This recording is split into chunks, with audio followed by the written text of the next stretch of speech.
How's it going, guys? White Rabbit here.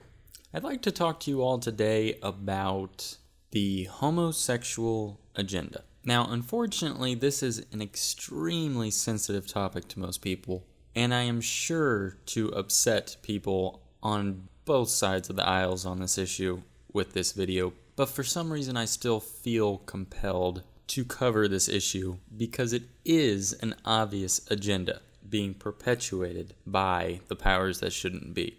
Now, I am a Bible-believing Christian, but I assure you that my aim in making this video is in no way meant to demean or insult anyone. It is a message, hopefully, of clarity, and it is only out of concern that I'm making this video. Jesus told us that he who is without sin cast the first stone. In other words, we have all sinned, so it is not our place to judge one another, it is God's.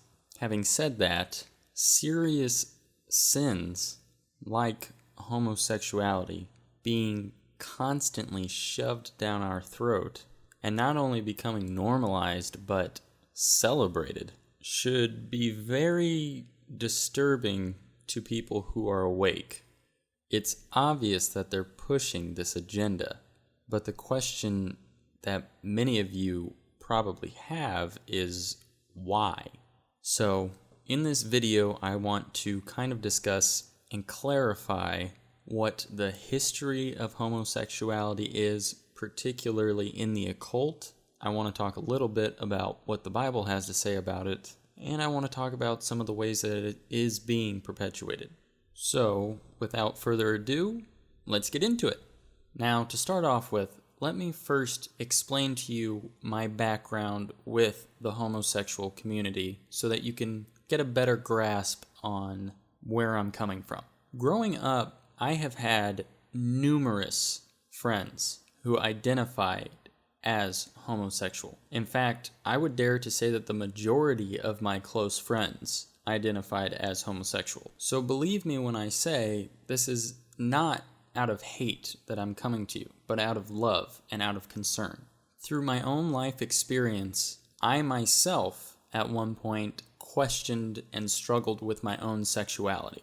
And looking back on that and that experience, I've really gained more of an understanding of the psychological element to homosexuality, but also the spiritual relation to it. You see, whether we like to admit it or not, when something is continually pushed on you, you begin to believe it. And it's just like with anything.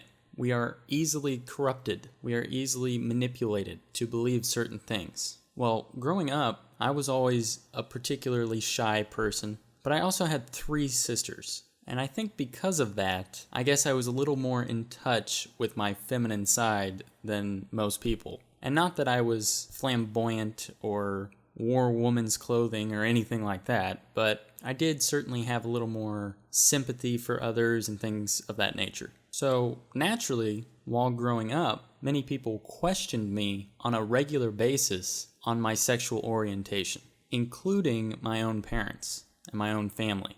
Now, I never considered myself to be gay, but after a while, when you are constantly getting asked this question, and at the same time, society is gradually gaining acceptance for that lifestyle, I began to question it myself. Maybe I was gay. Well, like I said, this was a long time ago, and thankfully, I've gotten past this. I've been able to decipher and sift through the malarkey that is homosexuality, and I am now comfortable in my own skin, as God intended. But I wanted to bring that up to just let you guys understand where I'm coming from on this issue. And when I speak on this issue, it's one that I have a great amount of personal experience and triumph with. Now, in my own personal experience, let me explain to you what I have found to be the case in nearly all the homosexuals that I have encountered in my life. It is my firm belief, like I said, that it is not only a physical, but also a spiritual conflict within an individual. It appears to me that on some level, on some genetic platform, some individuals are more or less susceptible to homosexual persuasions. And I believe that that genetic makeup is somehow triggered by trauma at an early stage in life.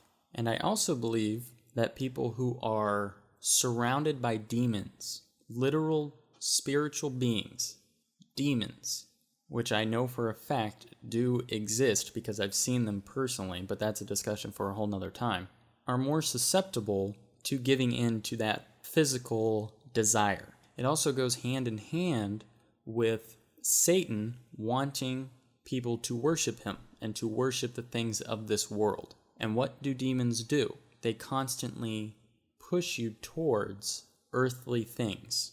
And homosexuality is one of the most physical and lustful sins that one can commit. And so it would make sense that demons who may or may not be aware of your genetic makeup would want to tempt you and push you towards that kind of lifestyle. Now, why do I say this? Well, I never experienced trauma growing up. I actually had a very positive upbringing. But I do believe that I had some kind of genetic makeup that left me, at least on some level, susceptible to homosexual persuasions. And I do believe that demons in my own personal life led me towards that road. I will also just quickly say that in all the people that I've known who identify as homosexual, they all had some kind of traumatic life experience growing up. And they were also all surrounded heavily by demons. Now, mind you, I'm not calling these people evil, all right?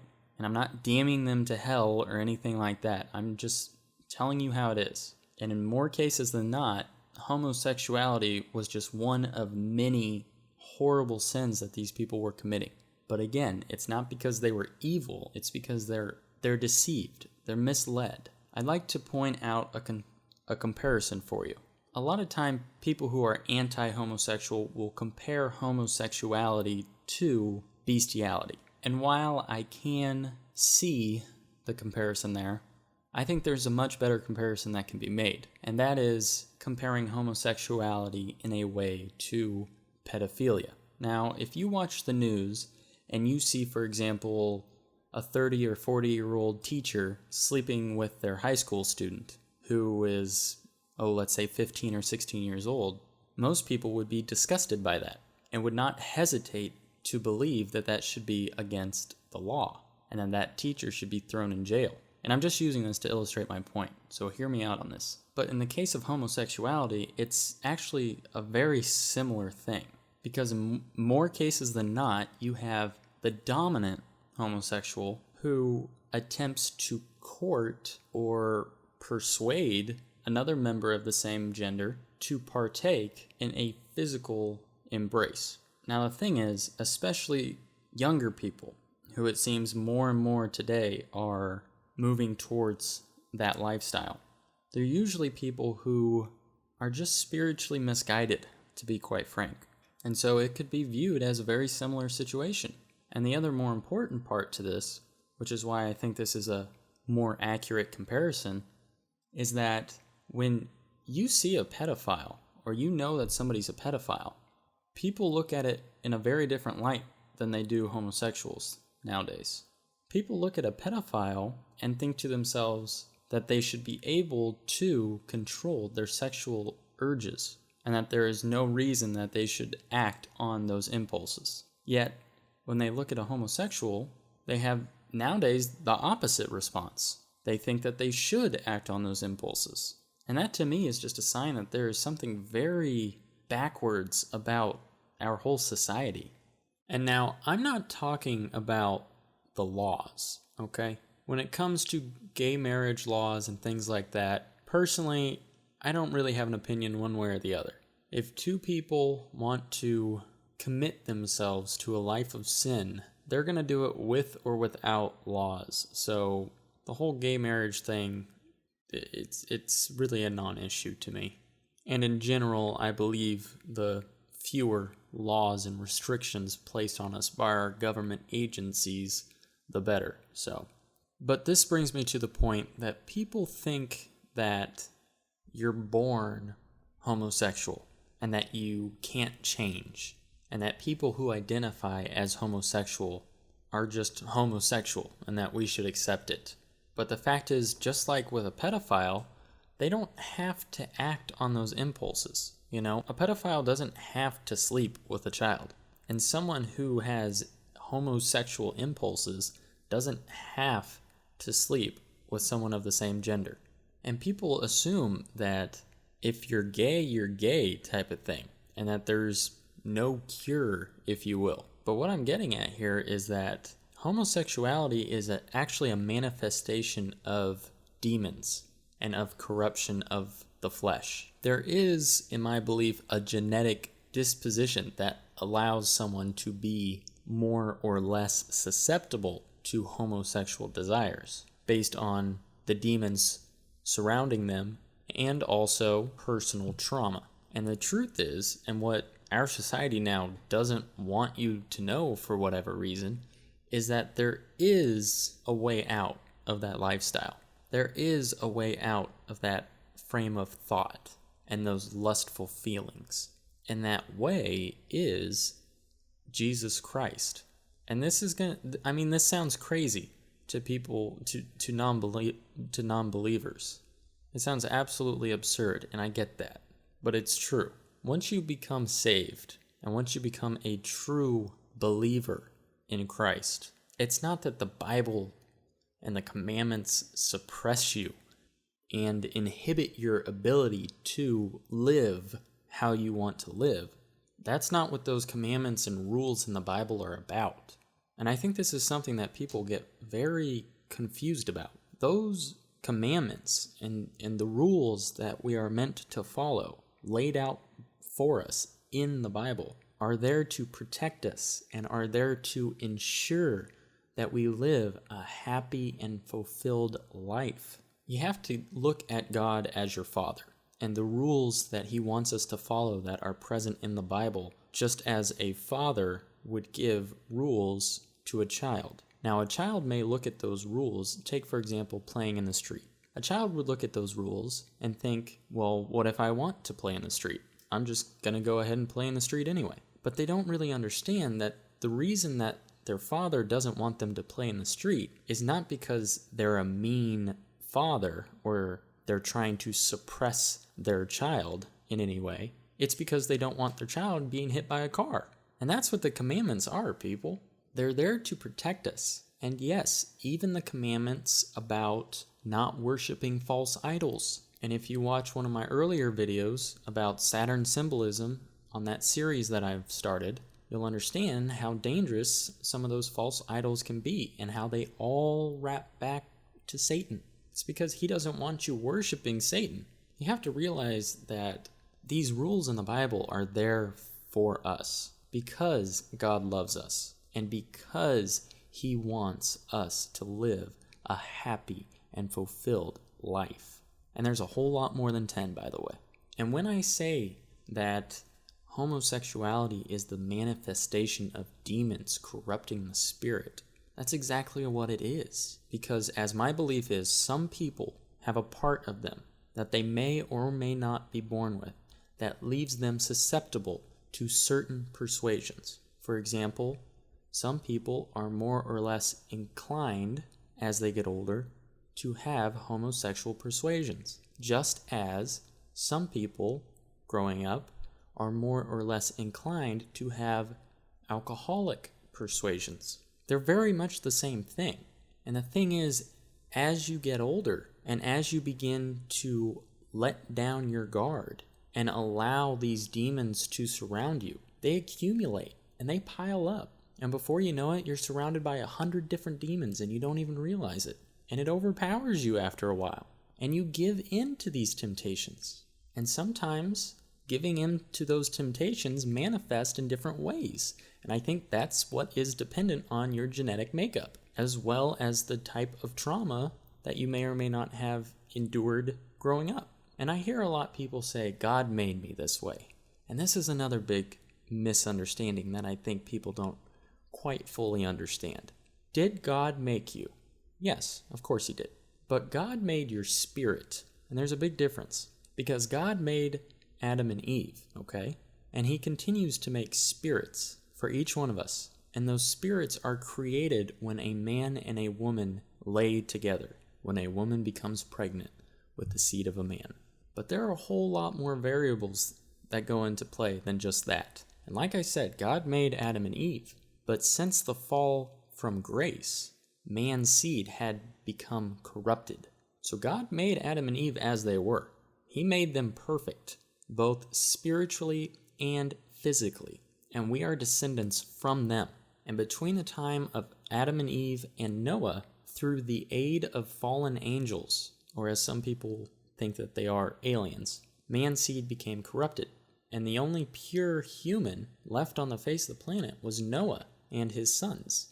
But God made your spirit perfect. That is true. And God made Adam and Eve in their own image, meaning Adam and Eve were flawless. But over time, and with the aid of sin and the corruption of this world, we have become corrupted. And sometimes those genes get through and pass from generation to generation. Take, for example, autistic children.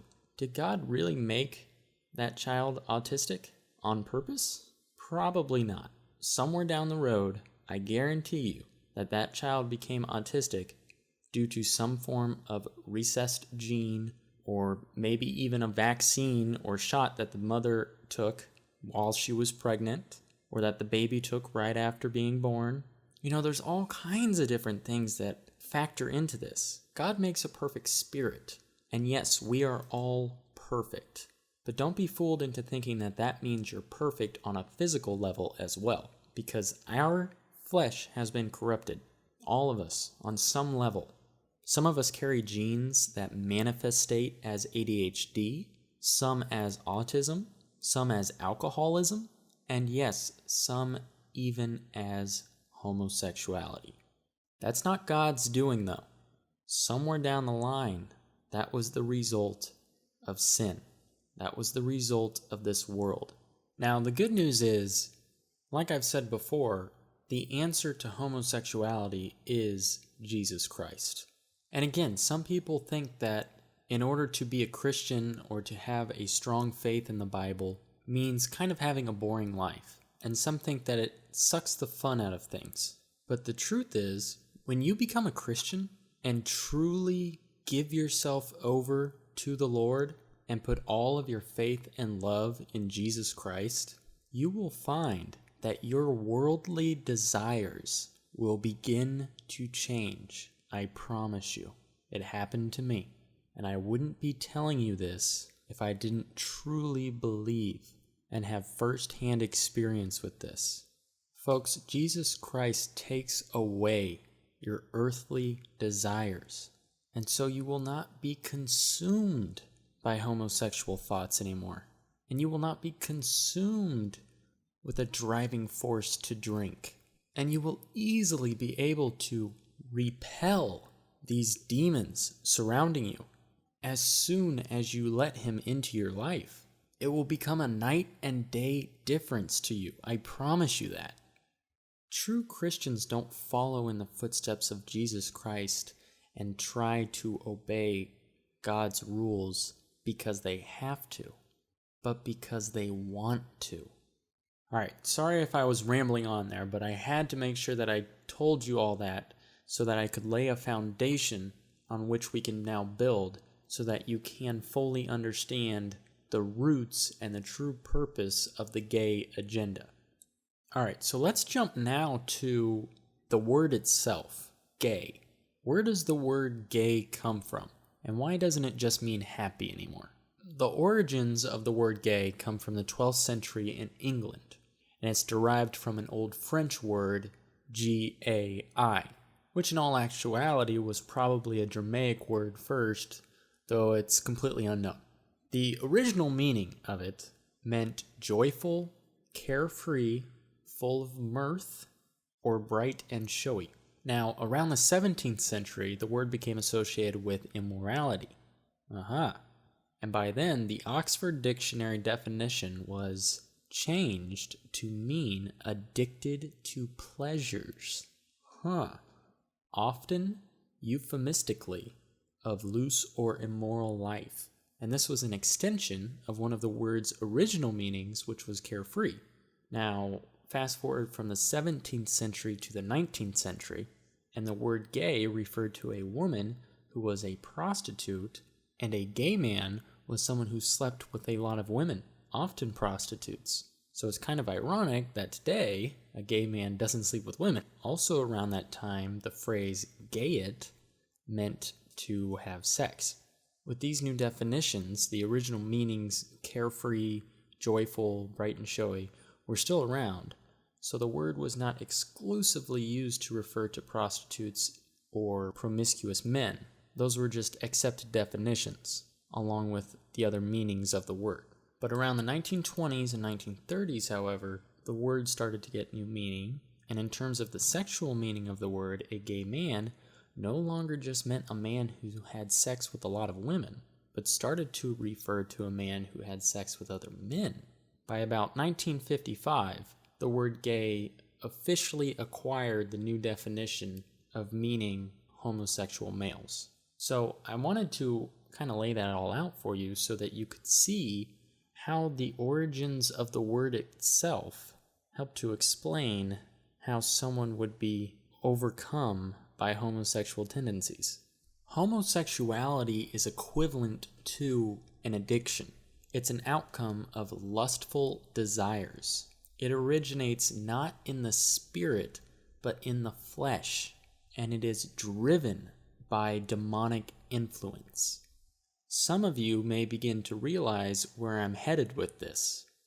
Homosexuality is an asset to the occult. Here's the thing, guys. Satan not only wants to be like God and to be God, he also wants to make a mockery of God. And whether you like it or not, God created man and woman. He intended man to be with woman. And homosexuality is a mockery of that. If you look deep into the occult groups, you will find that they are all, in actuality, giant sex cults, basically. And the majority of them are heavy into homosexuality.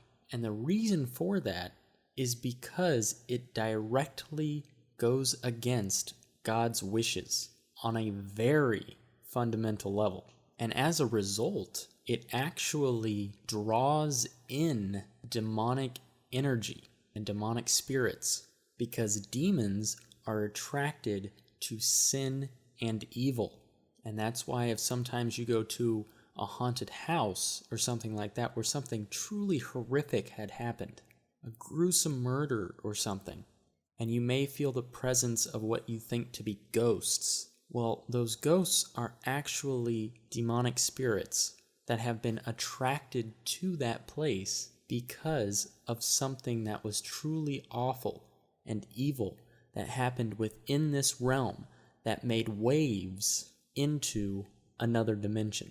I know it sounds a little far out there and it sounds a little crazy, but that's just how these things work. I've seen it firsthand, and all of my research has corroborated this. This is what's going on. There's not just a physical element to this world, guys. There's a spiritual one. And these occult groups want to draw in as many demonic spirits as they can because they believe that it gives them more power. This, of course, is one of Satan's biggest lies, but it's important to understand that that's why these occultic groups are not only sex cults, but also, most of the time, homosexual cults. They're also often intertwined with pedophilia, and I'm not going to take it down that road, but it gets pretty dark. So, why does the Bible take such a strong stance against homosexuality? I mean, besides the obvious. The reason is because for the vast majority of history, and the further back in history you go, the more true this is, homosexuality was almost entirely contained into satanic cults or other mystical cults of some kind that ultimately all come back to Satanism anyway, but basically the vast majority of homosexuals were part of satanic cults and occult groups. The problem was, at least for them, homosexuality was not only going against God's wishes, it was also going against the law, and it was extremely rare. Now again, this is one of those things where people want you to believe that this many homosexuals that we see today is how it's always been. They've just been afraid of coming out. And folks, that's not true, okay? There are a whole slew of reasons why there are more homosexuals today than there were in the past. And it has to do with a lot of different factors, from the genetically modified food that we eat, the societal influences that are corrupting our children's minds, broken families. I mean, there are all kinds of things that contribute to why there are so many homosexuals nowadays. But back then there wasn't as many. And in a lot of cases, just about all cases in fact, if a homosexual wanted to act on those lustful impulses outside of their occult group, they would literally go and rape people. I'm going to let that sink in for a minute. And then I want you to realize that when the Bible says that a man who lay with another man should be put to death, that's why. Because they were either in the occult doing atrocious things, not just against God, but against humanity, or they were actually going around and raping people. And since God knows that homosexuality is nothing but the manifestation of sin and demonic influence, when his advice is to kill these people as their punishment, is because he is fearful for the rest of us and the impact that letting that person go unpunished will have as time goes by, the ripple effect that it will cause. So God advises us to kill that person, essentially just send them to him and he'll sort them out. Now, I know this is a pretty gruesome topic, and it's not exactly something that you would picture someone in the 21st century talking about. Because when you look around now, our society has taken this horrifically evil and demonic thing and has turned it from something of disgust to something of positivity. That doesn't automatically mean that homosexuality is now a good thing. All that means is that we are now more deceived than ever. Now, I'm not saying to go around and start killing homosexuals. That's not what I'm saying, and I am not endorsing that. But I want you to understand where that came from in the Bible, okay? Because reading that in today's world does sound absolutely insane. But I wanted you to understand God's reasoning for that. It was for our own good, and it was for the good of this world. And now we're at the point where it's just flat out too late. And that's really not an option anymore. And now it is up to us, both truthers and Christians, to spread the word of God and the message of Jesus Christ, to win over these souls to Christ so that they can heal and so that they can participate in this world as God intended, and so that they can live a truly happy and fulfilling life. Our God is the most forgiving God you could ever imagine, and you may have a tainted view of him. But again, it's like the father telling his child not to play in the street. He's really just trying to look out for us. Unfortunately, at this point, I think we've already been hit by the car, and all we can do now is send up one final prayer on the way to the hospital. Ooh, sorry guys, didn't mean to get too deep on you there. But I think I'll just wrap up the video there. I think I've rambled for long enough here. Thank you guys for sticking through all the way to the end. If you haven't already, please like and subscribe. Thanks, and God bless.